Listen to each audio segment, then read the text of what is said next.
वो जो सुबह का नाश्ता भी नहीं करके गया, वो रात के 10 बजे आ रहा है, उसे आप बता रहे हैं कि मेरे बच्चों ने और मैंने खाना नहीं खाया। उससे पूछा तुमने कि तुमने पानी भी पिया, तुम्हें सुकून का सांस भी आया। जिस मुआशरे से मर्द आ रहा है ना, उससे घटिया किस्म के लोगों की बातें सुननी पड़ रही हैं बाहर।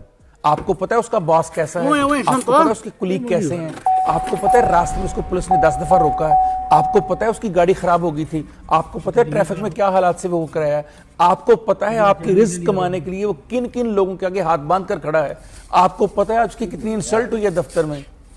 वो घर आया है एक मुकम्मल घर देखने के लिए, वो घर आया है सुकून लेने के लिए कि जो बाहर मुझे सुकून नहीं मिला मेरे घर में मिलेगा। घर में आते ही बेगम साहबा इस बात पे परेशान बैठी हुई हैं, गुस्से में बैठी हुई हैं कि मैंने कहा था 8 बजे आइएगा, आप 10 बजे आए हैं, या बच्चों ने खाना नहीं खाया, बाहर से खाना खिलाना है, या मैंने कहा था खाना लेते आइएगा, भूल के क्यों आ गए, आपको याद नहीं था भूखे बैठे हुए हैं। वो जो सुबह का नाश्ता भी नहीं करके गया, वो रात के 10 बजे आ रहा है, उसे आप बता रहे हैं कि मेरे बच्चों ने और मैंने खाना नहीं खाया। उससे पूछा तुमने कि तुमने पानी भी पिया, तुम्हें सुकून का सांस भी आया। अगर घर में मुकम्मल औरत, मुकम्मल पैकेज दस्तयाब हो जाए, जब मैं मुकम्मल औरत कह रहा हूं तो मैं कह रहा हूं ऐसी औरत जो मां भी बने उस मर्द के लिए, ऐसी औरत जो दोस्त भी बने, बीवी भी बने, गम गुसार भी बने।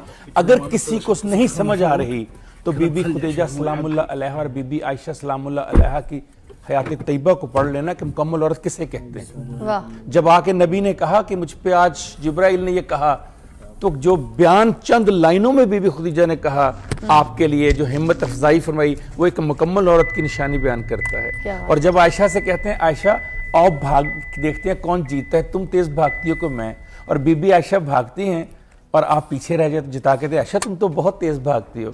ये होती है दोस्ती, ये होती है माँ की तरह ख्याल करना। मुकम्मल औरत बहुत बड़े ओहदे पर पहुंचे, बहुत बड़े ओहदे पर। एक दिन उनका बाप उनसे मिलने के लिए आया उनके दफ्तर में, तो उनके वालिद ने कहा कि बेटा दुनिया में सबसे ताकतवर कौन है। जब ये बात कर रहा था ना, तो अपने बेटे के पीछे उसकी कुर्सी के ऊपर खड़ा था और उसका हाथ बाप बेटे के कंधे पर था। तो उसके बेटे ने कहा अब दुनिया का सबसे ताकतवर शख्स मैं हूँ। उसके बाप को बड़ी हैरानी हुई। उसने फिर कहा बेटा दुनिया का सबसे ताकतवर शख्स कौन है, फिर सोचो। उसने कहा मैं हूँ। तो उसका बाप रंजीदा सा हो गया। वो चल के दरवाजे तक पहुंचा, जब दरवाजे पर पहुंचा उसने कहा एक बार फिर पूछ लूँ। वो मुड़ा, उसने कहा बेटा दुनिया का सबसे ताकतवर शख्स कौन है। उसने कहा बाबा आप। अभी तो 2 दफा ये कह रहा था कि मैं हूँ, अब ये कह रहा है कि तुम हो मेरे बाप। उसने कहा बेटा ये क्या फर्क है। सुनिए उसका जवाब हमारे सर का। उसने कहा बाबा जब आपने मेरे कंधे पर हाथ रखा तो मैं दुनिया का सबसे ताकतवर इंसान बन गया। मेरे बाप का हाथ मेरे कंधे पर। जब आपने हाथ हटाया मैं कमजोर हो गया बाबा, आप ताकतवर हो गए सबसे।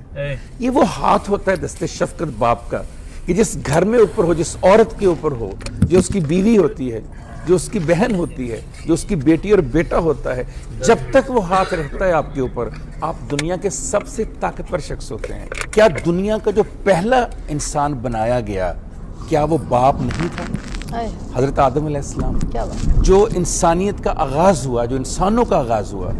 कभी फिजा आपने या हमारे देखने वालों ने एक बात सोची कि जो तख्लीक है वो तो औरत करती है, लेकिन रब पहले मर्द को पैदा कर रहा है। इसका मतलब समझिएगा, ये समझ आ गया तो बाप और वालिद का मतलब समझ आ गया। इसलिए पहले मर्द को पैदा किया, ये बताने के लिए कि उस औरत की हिफाजत के लिए, तहफ़्फ़ुज़ के लिए मुझे एक मर्द चाहिए, तब मैं औरत पैदा करूंगा। इसका मतलब है कि जब तक मर्द नहीं होता उस वक्त तक उस खातून की और उसकी औलाद की तहफ़्फ़ुज़ और हिफाजत के लिए, उसके सर पर आसरे के लिए, उसके सर पर दस्ते शफ़क़त के लिए उस मर्द का होना बहुत। और उसी मर्द को हम, उसी माँ या वही घर का माहौल जो है कमज़ोर करता है। कैसे कमज़ोर करता है? पहले तो माँ कहती रहती है कि आप जाएं कमा के लाएं, आप जाएं मेहनत करें, मेरे बच्चों को ये चाहिए, मुझे कपड़े चाहिए, मुझे घर चाहिए, मुझे जेवर चाहिए, मुझे गाड़ी चाहिए, मुझे आसाइशें चाहिए, मेरे बच्चों को फीसें चाहिए। वो बेचारा सुबह जाता है रात को आता है, सारी ज़िंदगी इसी मेहनत में गुजार देता है। जब 60 साल की उम्र में रिटायर होता है या वो बुजुर्गी की तरफ जाता है तो फिर कहा जाता है आपने अपनी औलाद को टाइम ही नहीं दिया, तुमने कब पाला औलाद को तो मैं पालती रही। वो जो सारा दिन धक्के खाता है, जिसके जूते घिस जाते हैं, जिसके घुटनों में दर्द शुरू हो जाता है, जिस बंदे से खड़ा नहीं हुआ जाता। फिजा में